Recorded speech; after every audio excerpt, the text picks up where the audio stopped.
Good morning, everyone, on this Thursday, August 28th, 2025. And you are watching my Republican Town Hall Meeting channel from Chillicothe, Illinois, on Channel 12 TV network.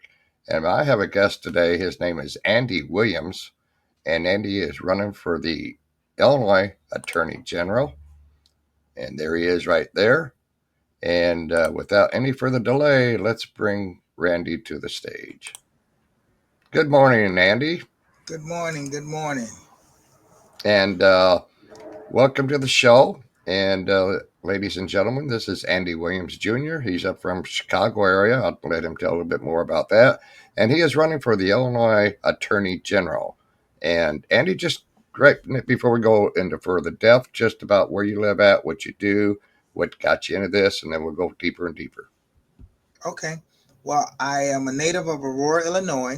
That's where I was born and raised at. I currently live in Darien, Illinois. I work for an international public law firm out of Colorado. So we do a lot of ministry through political prisoners work. I've worked on some international cases. Uh, but I got into this because I am an advocate, minister of justice, and I believe in doing what's right, not what's popular. Around February 11th, I think it was February 11th, 8 o'clock, I woke up and the Holy Spirit spoke to me and said, Andy, I want you to consider running for Attorney General. And for me, I know the voice. It's not something I would have thought of because I just didn't think of it. And so here I am running for Attorney General to actually represent the people of the state of Illinois and ensure that justice is done. So that's what got Uh, me into it. Good. Well, see, like me, God put you into it. I mean, God put me into this. I know that. So you're the same way. We get touched in the heart or the mind. And I tell you what, I don't know how many people I've had on my show, and they all have God in their life. And that's what it's about. Uh, Now, go ahead and tell the audience or the people that would be watching, what does the Attorney General really do? So the Attorney General is first and foremost an advocate of the people, also supposed to administer justice, protect the rights of the people, represent the state in state matters, make sure the proper funds are being allocated to the Treasury Department. But the primary role of the Attorney General is to be the chief legal officer for the state. And so all the state's attorneys are under the Attorney General. What I mean under, like the Attorney General should be the representation of all of the 102 counties that we have in the state of Illinois.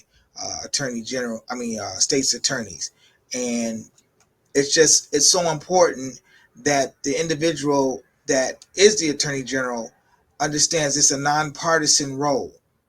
It's not representative of your political party. It's not representative of the state, but it is the representative of the people. So at times when there is a piece of legislation that is passed and it's unconstitutional, the Attorney General is the one that speaks to that and says, no, this does not pass the constitutional muster or the constitutional test. He also should be speaking into the governor's ear, making sure that the governor does not over exceed his authority or what he's been elected to do. And so that's the role of the Attorney General. I mean, in a simplistic form. But the most important, and I think most of us Illinoisans would understand and agree, is actually to protect the rights of the people.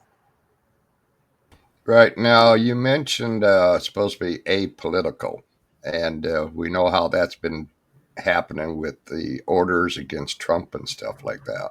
How do you keep the political sides, whether Democrat or Republican? Now, you're going for the Attorney General, but for the other states' attorneys out there, how do you try to keep that political part out of? Well, mm, one of the things that everybody does when they get elected, they have to swear, affirm, or uphold the Constitution, and they do it by an oath. Now, I will affirm to uphold the Constitution because I don't do no swearing for my own spiritual religious beliefs. But when you have that oath is not based on uh, political ideology. It's to do what is right based on your job description, not based on your political party. And I think, specifically in Illinois, because this is the state that I live in, there has not been accountability for when elected officials violate their oath. And that is, early days is called treason, and you're warring against the Constitution. And so that is a punishment by civil death, which, depending on the level of oath, the level of the violation it is, you essentially could lose your position. And that is something that has, it has happened, when they convict elected officials like governors. We've had two, three, I think it's two for sure that I know, maybe three that have been in prison or something like that. But there's other things that may not require the imprisonment that people should have lost their job. All So right, that I say now, that to say I represent the Republican Party because I am a Republican, a radical Republican, which were the early abolitionists. It was a faction of the Republican Party, and they were primarily responsible for the abolition of slavery. And Illinois was the first state to ratify the 13th Amendment, and it happened on February 1st, 1865, I think it was. Um, but that, you know, because I am a Republican, my oath is not to the party. It is to uphold and affirm the Constitution, which protects the rights of the people and puts the limitations on government, what they can and cannot do. okay, and then back on that one, how would you handle a situation? Say, I don't know if it would come to you or you watch these cases and you see a political influence into those decisions, and how would you handle that as a state's attorney? I mean, the attorney general. So it's for me, it's all about upholding your oath. And I think coming in, if I'm elected to the attorney general, I think we need to do a refresher class for all the state's attorneys to pass the Constitution. Like I would do, sit down, meet with them, tour the state, just to be with them, to know them personally, and fully see if they're aware of what that oath really is, and what it means, and what the Constitution really says. Um, there's 35 states attorneys right now, primarily downstate, that have filed a next to friend. It's like an amicus brief on a case dealing with the assault rifles ban. In that lawsuit, they specifically stated out the ARDC Rule 3.8, the role of an attorney, and they also spoke about their oath that they have to uphold into the Constitution. The Will County State's Attorney wrote that in the brief when they were challenging the Safety Act. So now there's 36 state's attorneys across the state that have put it in writing that they understand what their oath is. So I'm saying, if you understand that, then we should not have a problem dealing with political parties. We should only be dealing with your oath and upholding that Constitution and ensuring the rights of the people are not being infringed or deprived. Yeah, it's just like the oath I took when I was in the military. It's an oath to the United States. It's not to a political party. Now, tell me what got you into being interested in your background now. Let's dig in a little bit of that, on the attorney. So, are you asking me what got me interested in being the attorney general? Well, your background on what makes you think you can be a good attorney general and an effective one. Put it that way. How's that one? Now that's cool. So, I have a very unique position with lived experience. I am the first non-attorney running for attorney general. Article 5, Section 3 of the Illinois Constitution gives the requirements to run for the attorney general. And there's a footnote in the Illinois Constitution that states that you cannot amend this Constitution through legislation. So right there says I do not need to be an attorney which I can go into that because I would challenge that the unauthorized practice of law, which means a non-attorney cannot help somebody in a legal situation, whether it's family court, probate court, criminal court, civil court. It's not the law; it's a policy. And when you see the Illinois Constitution, when it says you cannot change this through code, through a statute, that's letting you know that the Constitution can only be amended by we the people, because we the people have the power. So if you want to come out with a policy or a statute, if it is repugnant, meaning it contradicts the Constitution, it has to be put on the ballot and the people make the decision. So that's not what's been happening. It's been the elected officials say, you know what, we want to increase penalties for this or whatever, and they're doing it on the backs of the people, which violates Section 2 of the 13th Amendment, because that's legalized slavery.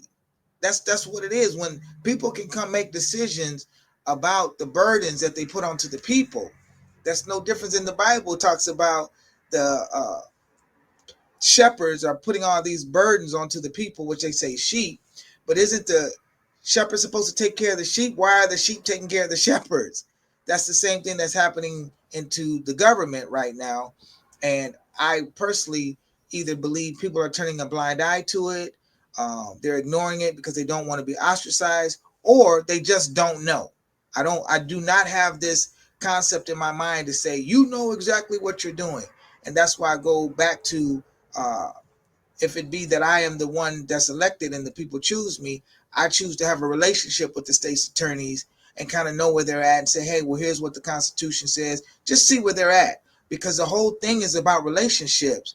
And we have this mindset that everybody knows what they're doing is wrong, but we all come from different, backgrounds, different experiences. Which part of my background is I've been to the Illinois Department of Corrections, and I'm an advocate for the current and formerly incarcerated rights, because that's the ministry I have, AWJ Ministries, and our focus is Isaiah 61:1, that means set the captives free.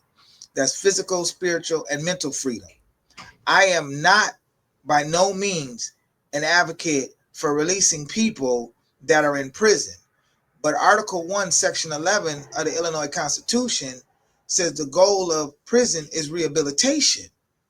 So I am saying the Department of Corrections actually needs to be a correctional facility.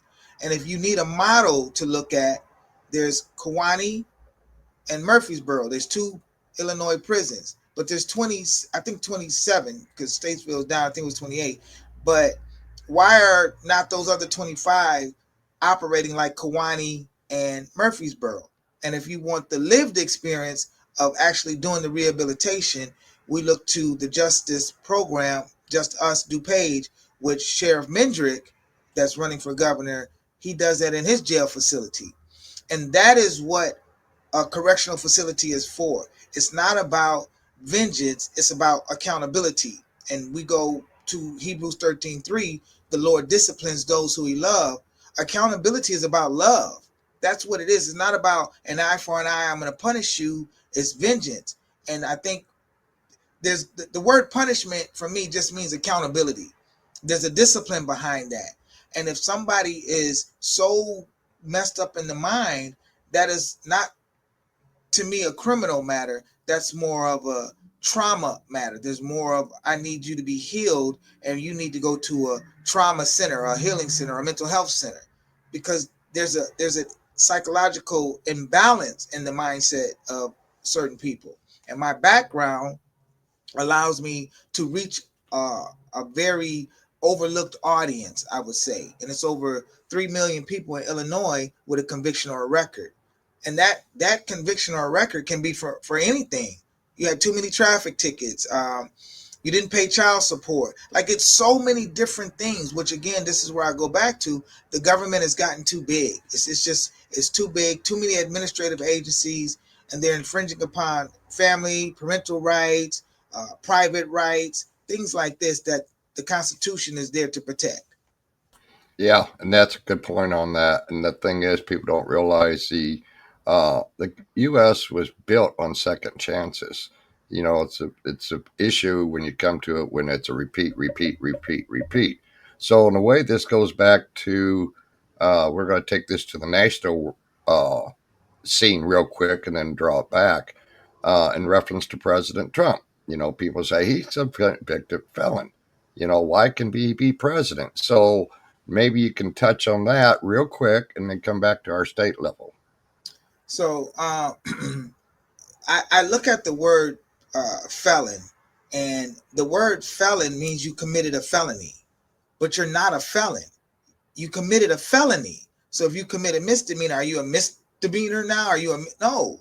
And what has happened is people have taken on the act that was committed and made it theirs. They've taken that identity. You know, oh, I'm labeled a felon, so now I have leprosy, or I'm a reject, and I'm should be ostracized for the rest of my life. A felon, that label, it's been overused now, and you the word felon really meant an evil person. If you look up the early definition, that I want to say was back in the Magna Carta days, 1400s or something, it gave the definition of a felon of an evil person. You're not going to call me a felon. I'm not an evil person. I may have done some things that could be, viewed as evil or wrong or incorrect, but then you get the discipline, and then you get the redemption.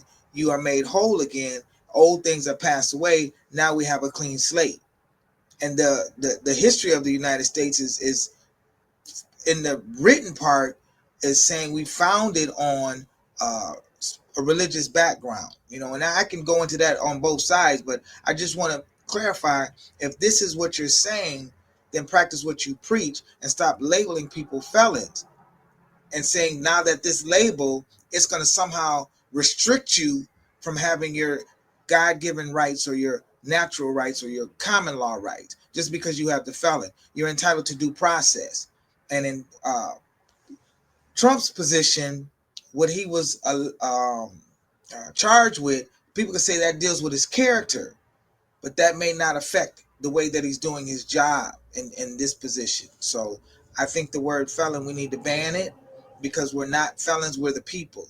The people created the Constitution, not felons. So you don't get to call me a felon because I've committed, a felony.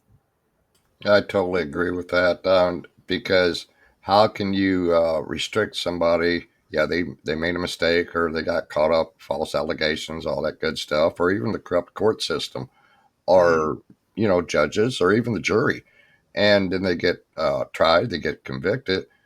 Now that person has to go through loopholes and years and years and years to rebuild that hit oneself and to restrict them from being a productive citizen.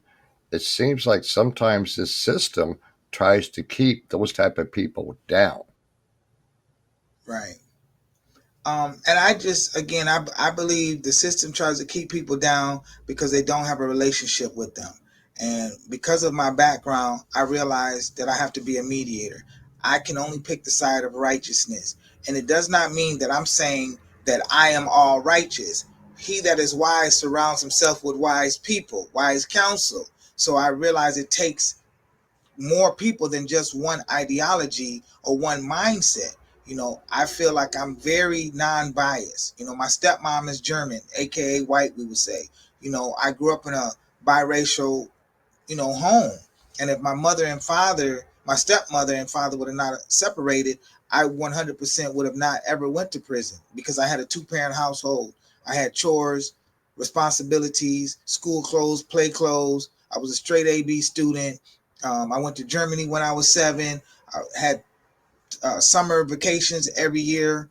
I had a paper route. I collected cans. I shoveled snow. I washed cars for the neighbors. I grew up on a dead end street on the east side of Aurora. I knew all the neighbors. So I had a great upbringing. Like this, the foundation was perfect. If it was perfect in the sense of there was no reason why I should have ever went astray, other than I lost that two-parent household, which balanced out the responsibility in the home. That's what it did. And so by not having that, I was able to say, my dad owned his own construction company, and I knew his schedule, so I just wanted to hang out in the streets. That's it. A kid wanted to hang out, and then I just gravitated towards, certain organizations because of the people. They were my friends, and then it just became, I became a part of it. And because of the way that I was brought up and the way that I understood education, life, and business, I just excelled. Hey, we want to put you over this position. And, partially you could say that's an honor when you around your peers and your colleagues, like, well, Andy, we want you to be this leader or whatever, because there's no difference, in my opinion, how we run the political parties. Well, I want this position of status. It makes me feel important or something. Even the Bible talks about it. The people in the synagogue want all the best seats and want to sit in the front and be known and go through the marketplace. And so there's a natural element to want to elevate and be recognized. It's what you do when you get in those positions. And I can only speak for myself, is that I'm the same way I am now as I was then. I just turned from my wicked ways. That's the difference. I still have the same heart, the still same way I cared about people. The only thing changed, like I said, is I came on back. I was like the prodigal son, the prodigal gangster, whatever you want to call it. But I had a foundation that I could build off of. Well, you evolved. That's what it Yes. is. You evolved.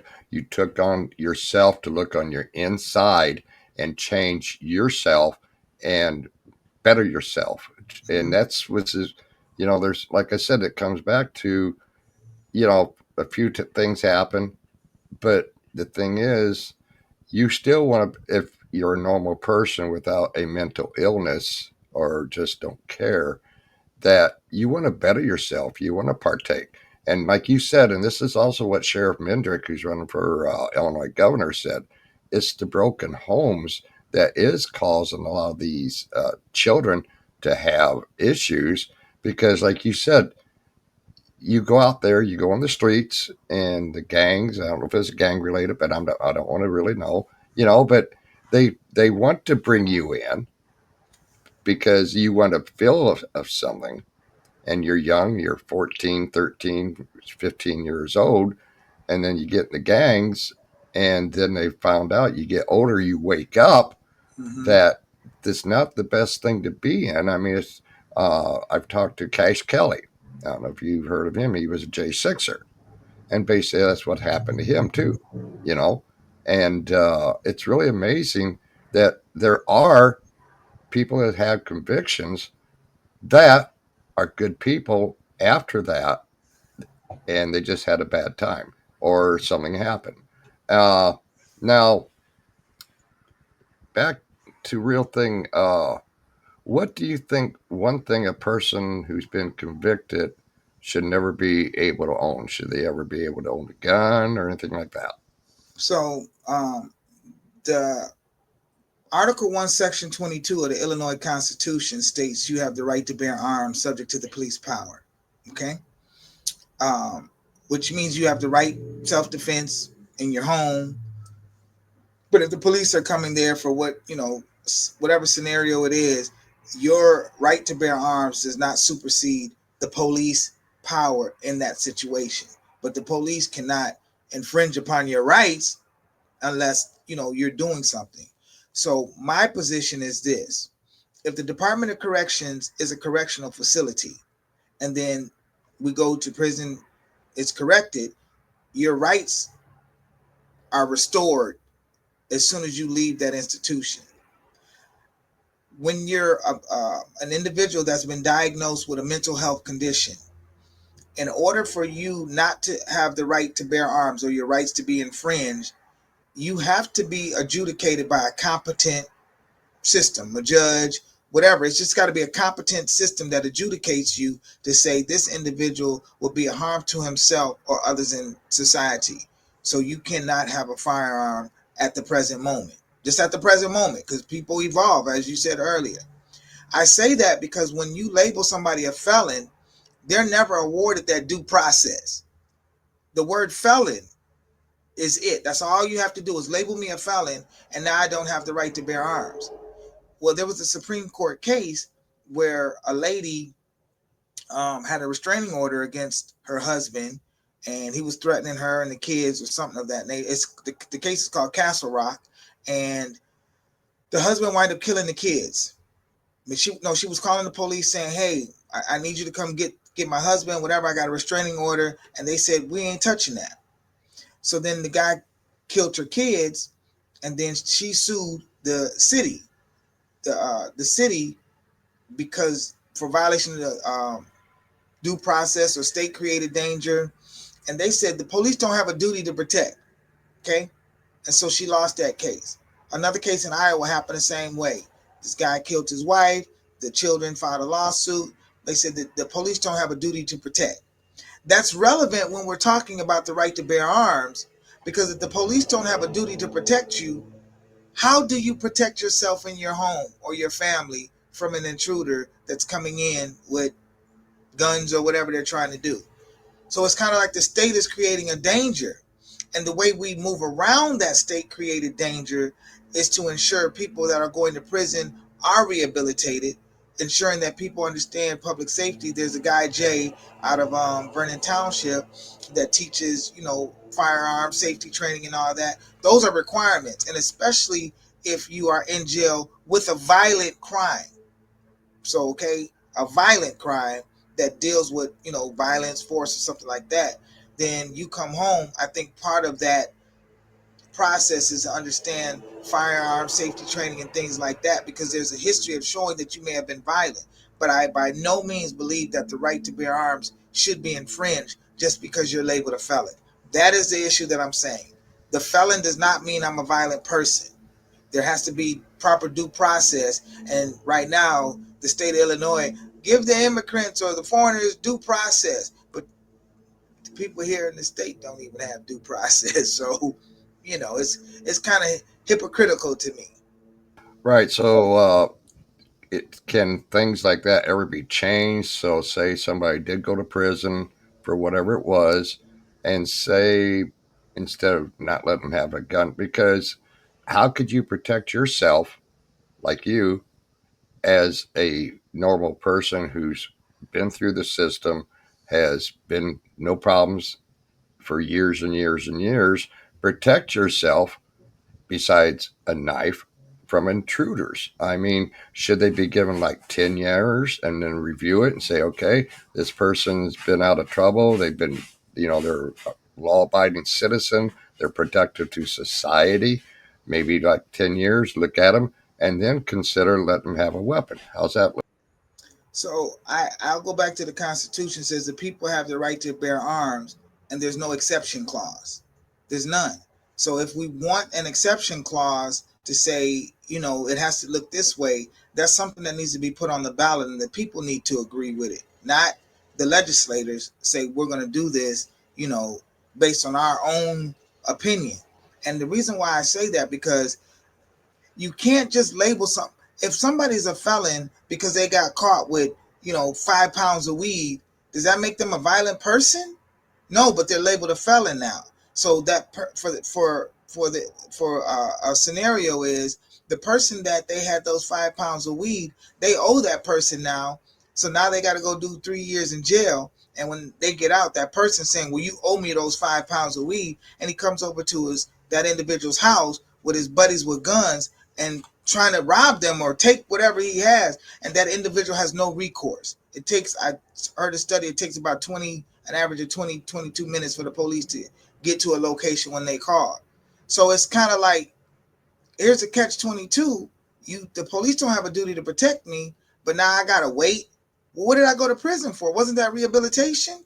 So I feel like if we feel there's a scenario with a violent person, kind of like they do with the mental health, then you're entitled to a hearing that is due process. That's what it is, because we become so punitive and restrictive on people's rights and the punishment when they do something. We are like literally living in a slave state. Like every move we make is being watched by big brother, big sister. Nope. Oh, you didn't use your turn signal 100 feet. That's $400. There's nobody injured. There's no victim behind that. And I'm using that as an example that I actually went through that personally. But we, at some point, we got to determine that our rights cannot be infringed or denied by the government. And I'll close this conversation with this. If somebody wants a gun, they're going to get a gun. You got to understand with the violence that's going on in the streets, these are not lawful abiding people that are grabbing these guns. They're not going about it the right way. They're getting it under the black market, doing other things. So just because you have a policy, it's more of a reactive policy as opposed to a preventive method. You're not preventing anything. And we can look at the numbers and statistics right now. No matter how many people that you are labeled a felon, they're going to have a firearm for self-defense. And then what you going to do? Sentence them to 20 years? Nobody ever got injured. They were in their home. You know, I got a guy right now that was found guilty for possession of a firearm because somebody came to the building at 11 o'clock at night. He didn't know who it was, but it was the police. And they looked through the window, and now he's facing 20 years. Yeah, I mean those are things that need to be changed. I don't know if there's organizations out there that's trying to look at those issues, but that was a really good topic.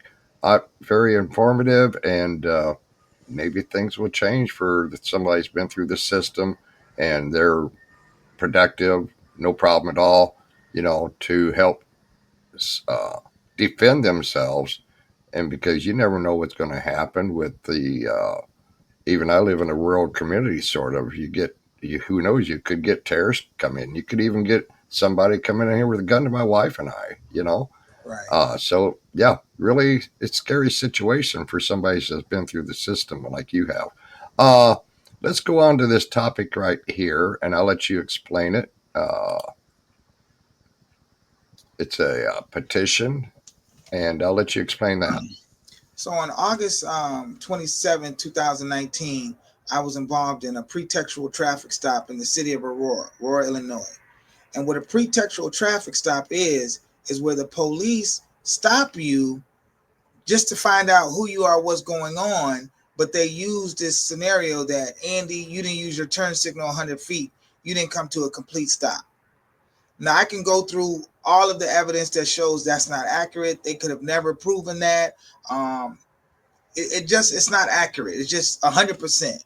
And it's called testifying. The police were testifying, obstructing justice because they filed false tickets, false reports, and it was four undercover police officers to stop one individual because he didn't use his turn signal 100 feet and didn't come to a complete stop. That should be a red flag in its own self. But when I got the ticket and I go to court the first day, if you plead guilty to one, pay $200, we'll drop the other one. That's a racket. You don't care about if it was happen or if it didn't happen. Plead $200, let's go. And so I fought that ticket for 4.5 years. Still fighting it now, but for the most part. But before I actually got to trial, because it was right before COVID happened, so some delays in there. But through everybody involved in that case, the judges, the prosecutors, the police, the chief of police, all of them were involved in infringing and depriving me of my right to due process, which would have been a fair trial. Evidence was altered. They fought me not to get the GPS tracking system on the cars to show that their time frame didn't add up. The stop lasted over an hour. They said it lasted 20 minutes, but the traffic time that the stop happened and the time they gave me a ticket showed 6 minutes. Like anybody could see this was they were lying, and so the judges were turning a blind eye to these situations I was bringing up, and so much so that when I went to a bench trial, I got found not guilty for coming to a complete stop, but guilty for failing to use my turn signal 100 feet. That's an inconsistent verdict. Inconsistent verdict. Well, I think somebody told me it's a different way to say that, but it's virtually impossible to say which part of the testimony of the police officer you believed and which part you didn't. So what I wind up doing is filing a suit against everybody that was involved. First, it was just the four police officers. Then I sued every judge, every prosecutor, and then I also sued Pritzker, Kwame Raoul, and Alex Giuliani because of the traffic, the policies that they have are more about generating revenue and not increasing public safety. And so I sued every one of them for violating the supremacy clause, infringing upon our right to a republic, which a republic form of government is a limited government where the people have the power, not the legislators. And I was in federal court, and federal court ruled against me because of some rules and policies. And so now I'm looking to go to the Supreme Court. They just ruled against me last month, but this whole process has been going on. What is 2025, 7, 8 years now? No, 2019, 6 years. It's ridiculous. And then when I got found guilty, they charged me $400. So what the people are getting in this scenario is, you said I didn't use my turn signal 100 feet because the police were behind me, which they were not, but they say they were behind me. And now I got to pay $400. Nobody got hurt, no car accident, nothing happened of the sort. That's why I call this stuff legalized slavery. It's modern day slavery. If I make $40 an hour, I got to go work 10 hours to pay this ticket $400. It's ridiculous what they're doing. And a lot of people don't understand this because it hasn't happened to them. And you look at the traffic stops, how they're disproportionate. They're only certain neighborhoods. And up north in Chicago, we say it's only in the black and brown communities. But if you go down south, Peru and these other, they're in those communities too, because there's revenue being generated off of these traffic stops. But if you go down Yep. south, Mississippi, Missouri, they like, man, they don't even give you no, they don't stop you for this type of stuff. This is ridiculous. Hey, what's up? And so I look at this state of Illinois, which was the first state to ratify the 13th Amendment, had several abolitionists here. It's just we've fallen off the course of where we're supposed to be as free people, the freedmen. And when you know the history of the radical Republicans with the freedmen, the Freedmen's Bureau, the Freedmen's Bank that gave funds to empower those that were formerly enslaved. That's why I'm a radical Republican, because I'm a free man and my rights are constantly being infringed and deprived, but it's been happening to all of us. And that's why you don't hear me talk about, the term black or white, because it's we the people that are actually being burdened by this government system. $50 billion I, budgets. I like the way you said that. I like people to hear what you just said because you referenced slavery. Well, yeah, as everybody knows, Andy's black. But the thing is, he's not really referencing the black slavery, but he is in a way because it was abolished. But yet, us as I don't care if you're red, white, black, purple, blue, or green, we're all to be slaves of our government and Mhm. even your jobs. I mean, Yes. we're slaves uh, because, yeah, we're paid now, you know, but still we're slaves underneath our government in Illinois. I tell you what, I think they're terrible what they're doing. And it's probably one of the worst, probably slave states that's out there, not because of race, but just because we are American or Illinois citizens. So take that, people. Ponder what Andy said. Yeah, he's referenced slavery, but it doesn't mean he's talking about, yeah, it comes from that term, but it does not really reflect to what's happening nowadays. Is that right? No, it is. And I will even go, a little bit further before that. Um, the real root cause of the slavery in the people is because we've turned our hearts away from God. And if you look at Second Chronicles 7:14, it talks about, if my people who are called by my name would turn from their wicked ways. So if the people have the power to turn from our wicked ways, we are in slavery because of our own wicked ways. That's what it is. Because when God delivered the Israelites out of bondage, it's because they kept crying and God heard their cry. And that's what the whole Exodus movement is, to leave bondage. The people have been crying out, but they have not turned from their wicked ways. And once we do that, then God will hear from heaven and heal the land, which is really the people, because the people take care of the land.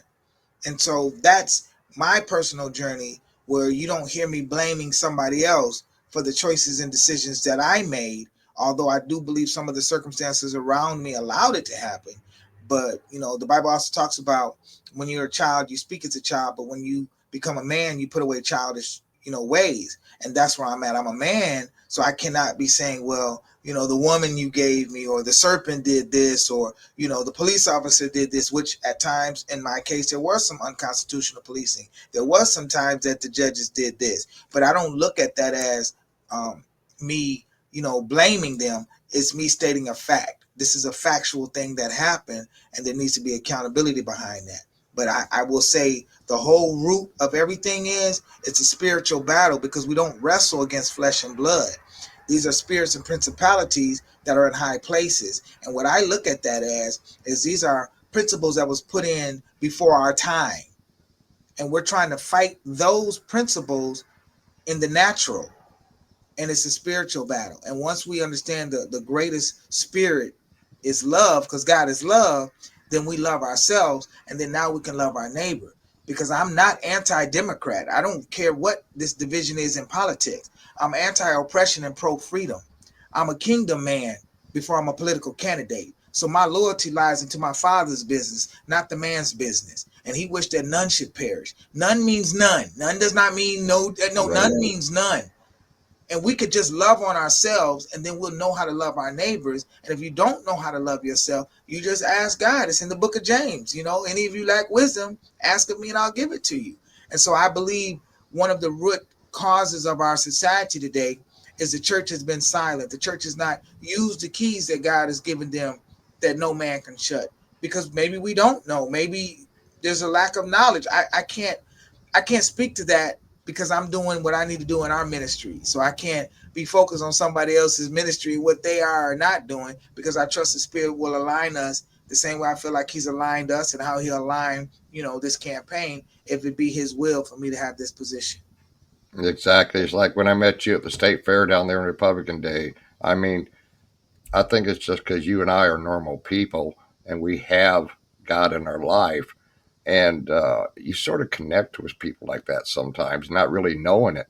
And it was amazing.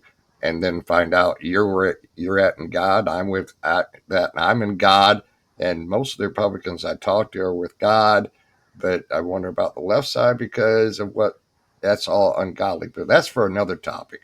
Right. But what I'm going to do, I'm going to take a 30-second commercial break here because I am also a certified travel agent.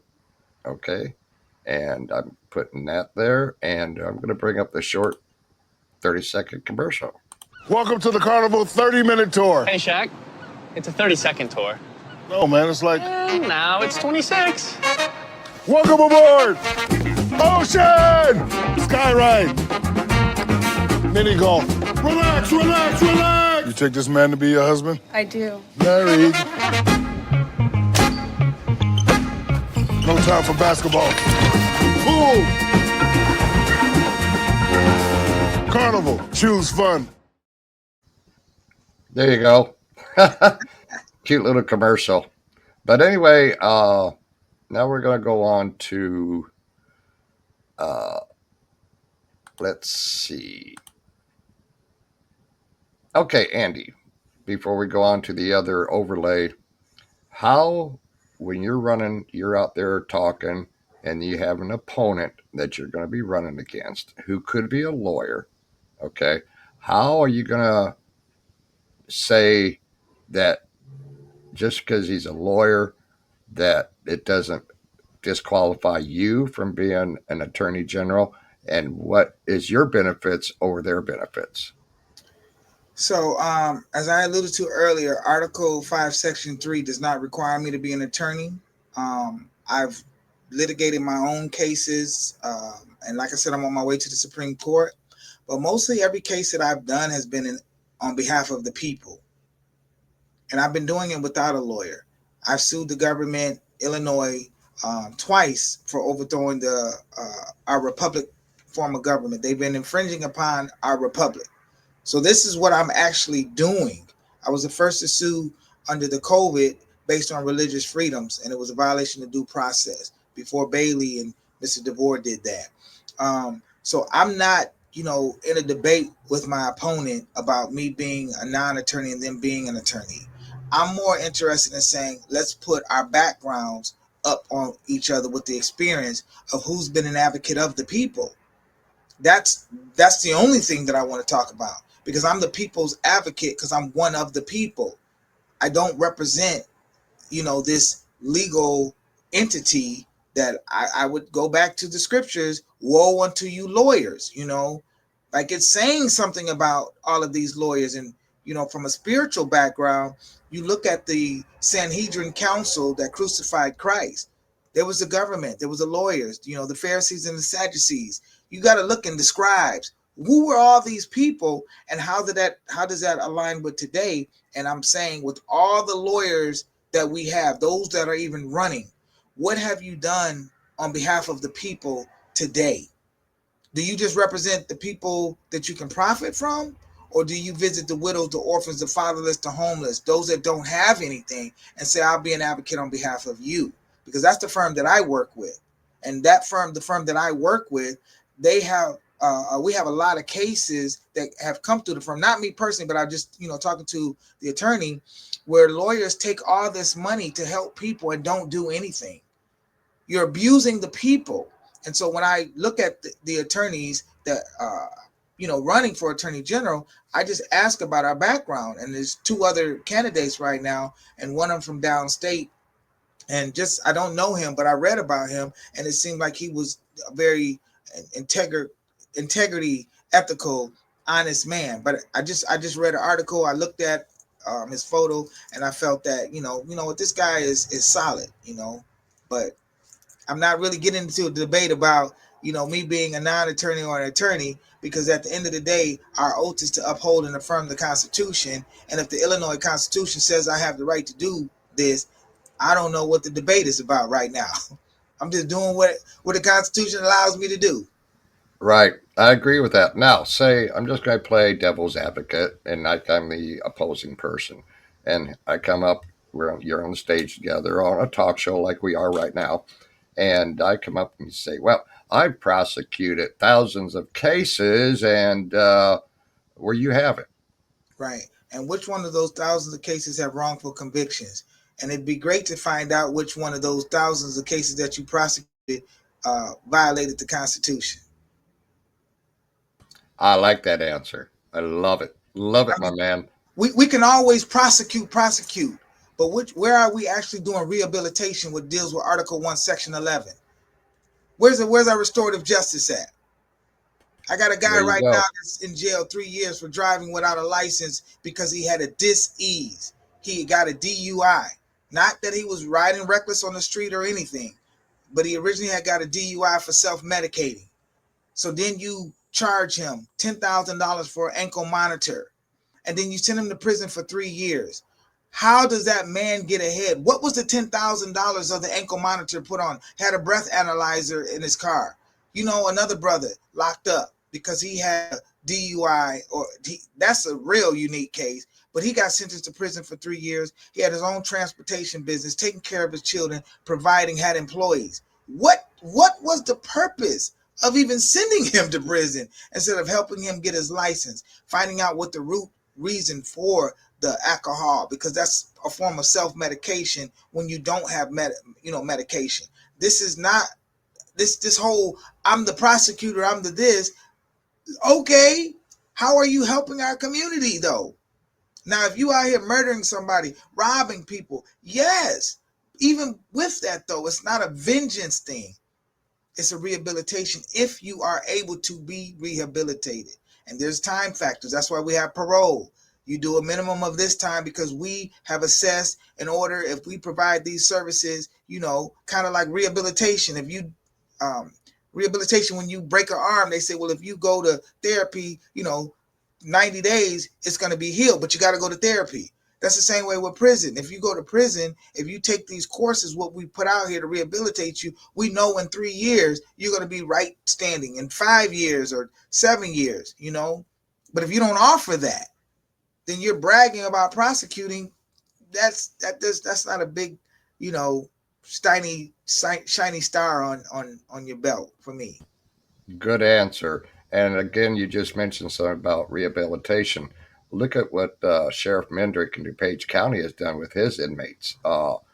They have courses and that, and then to help them after they get out, they even go. They're funded. They have college or oh, trade school things they Yeah. can get into and get a job right away and get their life reestablished. And maybe some, and I think that, well, the prison system in Illinois has some type of education system. But the thing is, after that, do they help them when they're getting ready to get out? I do not know personally, even though I deal with a lot of individuals in the Department of Corrections. I just know of two prisons that have, you know, real life skills, which is Kewanee and Murfreesboro. I do know one of my brothers was in Lincoln, and they get credit for taking jobs.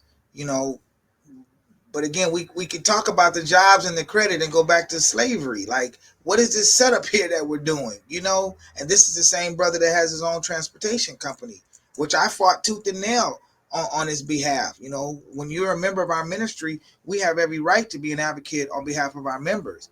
And you also will find out about a case that I had where a guy swore up and down he was innocent, but when I got to reading the paperwork, I saw a different side of the story, and I cut that case off. Not because he didn't deserve the recognition, but because you were not honest with me. You left out a very key component that would have shaped the different way of how I would have took the case. So now we coming back in now with some due process violations, but that's real ministry work that has to be done. And that's where I feel like sometimes we overlook our members or our political parties' faults because we want to stay aligned with them. No, I want to stay aligned with the kingdom on earth. I want to stay aligned with the stranger, that I don't want to allow somebody that would do something to harm somebody because they're my friend and allow the stranger for them to become a victim. No, accountability is accountability, and it has to be across the board the same way. That's what it is. It can't be where you're in this position, so you get this favoritism. No, that's why the chief legal officer of the state should be a nonpartisan position and should be a man of character, integrity, righteousness, not perfectness, but righteousness.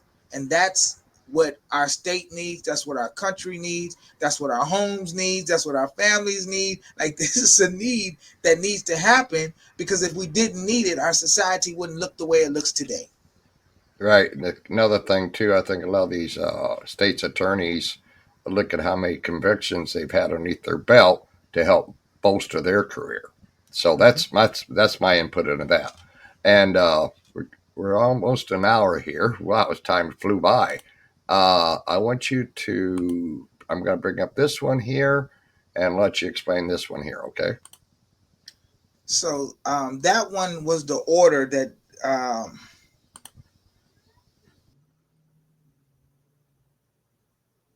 I got you.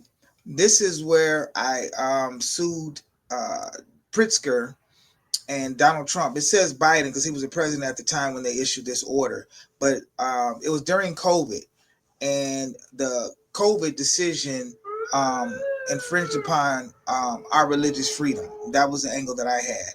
And when I brought Donald Trump in as a defendant, I was asking him to send the Department of Justice here to Illinois because they're infringing upon our religious freedom. And what some people don't know, the Department of Justice was originally created under the Ulysses Grant administration to protect the rights of the newly freed Negroes and their descendants.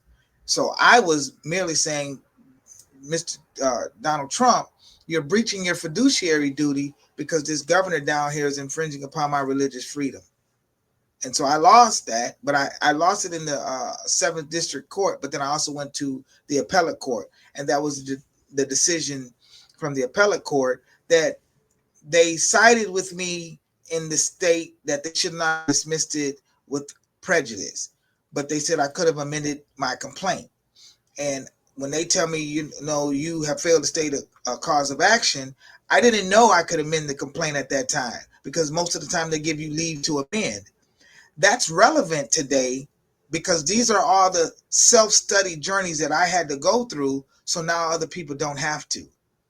I fought a foreclosure for 13 years. I've fought a discriminatory eviction, and that discriminatory eviction, it has helped me help 3 people avoid the long fight that I did come to a great, resolution, even help somebody in another state settle their case, because of what I've been through. And for me, I like that analogy, because when Christ says, I went through it so you don't have to, that's the point that I'm saying. I've been through a lot of things so people don't have to.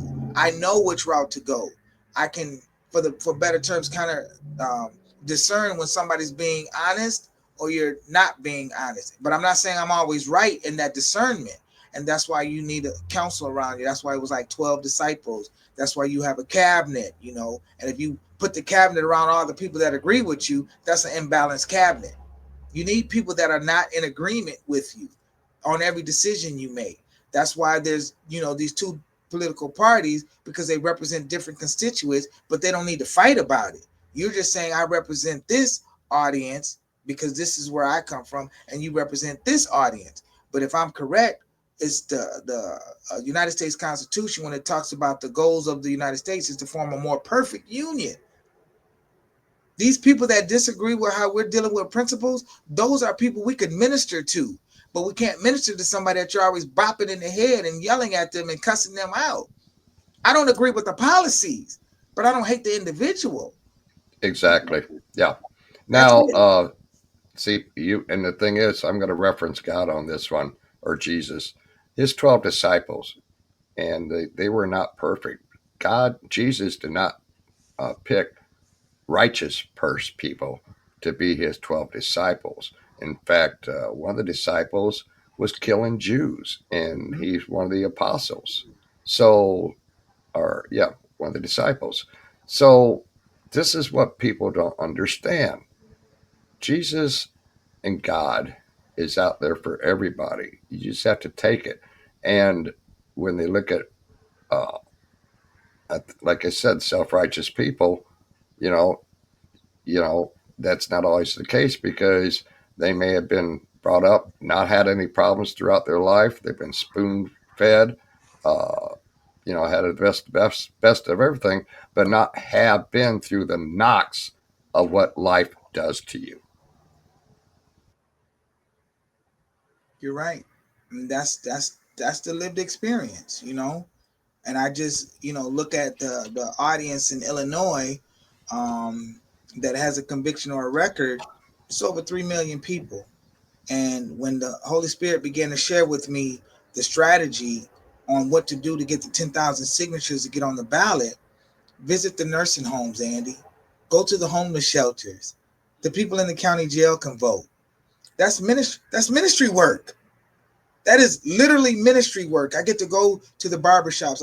That's why I went to Schaumburg earlier today, because I have these posters that I'm saying help get the hood candidate, that's one of my brands, on the ballot, 10,000 signatures. So I put the posters in there with the register to vote, and then I have my little petitions sitting there in the barbershops, and I'm going to put them in 30 barbershops. I mean, we probably got over 2,000 signatures right now.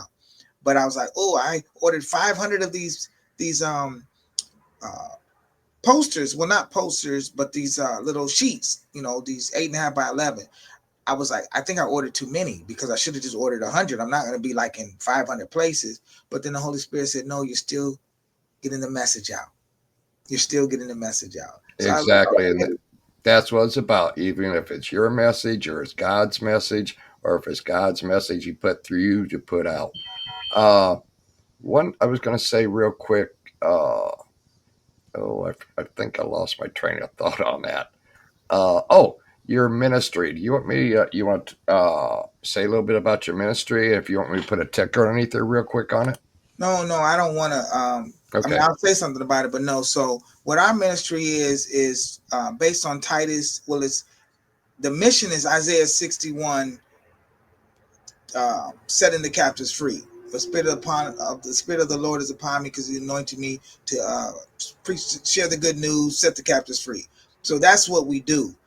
I mean, that's the mission of it. But it's gleaned from Titus 2, verse 2-8, where the older men and women nurtured or guided the younger men and women. That's the discipleship between the Moses and the Joshua generation. I represent the Joshua generation. So our ministry focuses primarily on the Joshua generation, But I recognize that we need the Moses generation, because there's things that the Moses generations have experienced that I haven't. And I don't want to experience some of the things they experienced. In fact, one of the elders, Khalid London, we talk about the mistakes he made and the lessons he learned. I want to know the lessons that you learned so I don't make the mistakes you made. And that was a relationship between Moses and Joshua. So our ministry, which is AWJ Ministries, is truly about setting people free physically, mentally, and spiritually. That's it. It's Walk with a Brother. That's our main program, is true discipleship, mentorship, apprenticeship, which turns into leadership. And the main leadership we're saying is you need to be a leader in your home. Here's the family. Get yourself right, and then you go help your family more by your example. Because too often we're talking instead of teaching. So our ministry Yeah. is truly about discipleship. You know, we work with a brother, a sister.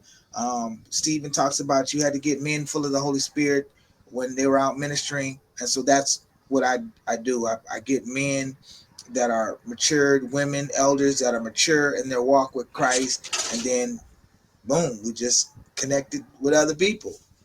I'm going to say this, and I'm going to point it out, and may tick some people off, but I'm, in reference to what Andy's saying when he's saying brothers and sisters, he's not referring to just black. Okay, I'm going to put it out there. Okay, he's referring to every one of us, no matter what color you are. We're all brothers and sisters Mm-hmm. because of where we all originated from. So take that concept of him saying black or saying brothers and sisters and him being black. Take that concept and throw it out the window and forget about it, because that's not what it's about. Right on, right on. And I appreciate that. No, we're family. We're all one big family, and we may have a different tribe, or as my buddy Jim Rab says, we have a different paint job. You know, one might be we're still Neapolitan. We're still in the same ice cream box. You might be strawberry, vanilla, and chocolate, but we all blend together. And that's my heart. That's why this, like I said, this whole black white thing is just a form of the enemy, which would cause us a division. And the enemy is our ignorance. I don't have to agree with you to respect you. And let's be real, we don't agree with our spouses in our homes sometimes, but I still love my wife. She still loves me. So this ideology that we got to agree with everybody is ridiculous. And that's because we've turned for those that profess the love of Christ, we've turned our hearts so far away from God. We say what's good is evil, what's evil is good.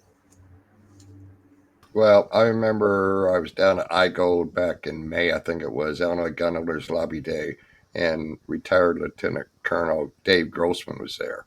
And he goes, he puts on the whiteboard, he goes, "What's the opposite of evil?" And he put love. Yes. So I'm going to end on that. Andy, it's been a very great, informative time having you on the show. Hope to have you back again, maybe with one of your opponents on the next time as it gets closer to primary season. Okay, which is March 17th of next year, everyone, is the primaries. And I'm going to tell you something. I don't care if you're a Democrat or Republican, but if you want to vote just because you don't like the other party, don't vote. You're throwing a vote away uh, because don't want to vote just because you're strictly Republican or you're strictly Democrat. If you don't like the person, just like uh, maybe a Democrat, and we had Pritzker, do you like what he's doing to you as an Illinois citizen? Me, I don't. If I was a Democrat, I wouldn't be voting for him. So just if you can't vote for the other party, don't go out there and vote. Amen. And other than that, Andy, any one last thing? Yeah. Please go to the website, andyforag.us, sign up for any volunteer, make a donation, $10, 20, 50,000.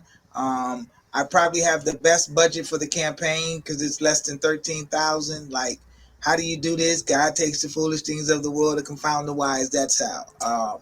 So I'm just doing, what's right on behalf of the people, and I'm a minister of justice, and it's right there. So it's a minister of justice. Do what's right. So I appreciate all y'all. Thank you. Please reach out to me, even if it's just to say, hi, Andy, I like this, or want to expound upon a different conversation, or Andy, I don't like this, or I don't understand this. And let's have that dialogue. Yeah, if Andy ever see him out and about or he's at any of the political events, uh, look at your different sites out there, your different groups, and go to one of his events and meet him. I mean, I ran him by accident down at Springfield at GOP Day, and bing, bing, bing, and that's how people work together and they get networked together, and it's being open and treat people like you would like to be treated. And so, anyway, I want to say thank you to everyone watching my Republican Town Hall meeting channel live from Chillicothe, Illinois on Channel 12 TV network. We do ask people to subscribe. We are not funded by anybody at all. So we're not underneath the FCC regulations because of the type of broadcast we do. We are not a podcast company. We are a TV network. And it's $9.99 a month. There's 13 channels you can watch for that price, and no contract. There's many good programs up there, and in fact, we got one coming up soon. And Andy, you may like it. It's WWF Raw from back in the 2000s. We got the rights to cover all their old wrestling matches. Okay. And yeah, and then we're going to have two gentlemen, Jeff and Willie. They are from part of a group that was on the History Channel of the Mountain Monsters. They're going to have their own channel now on our TV network. So we're still building more channels. And anyway, thank you, everyone. Thank you, Andy. We will talk again, most definitely. And I'm going to put you in the green room while I go through the outro. And then we'll chat a little bit and we'll let you move on to do your thing and my thing. Again, thank you, brother.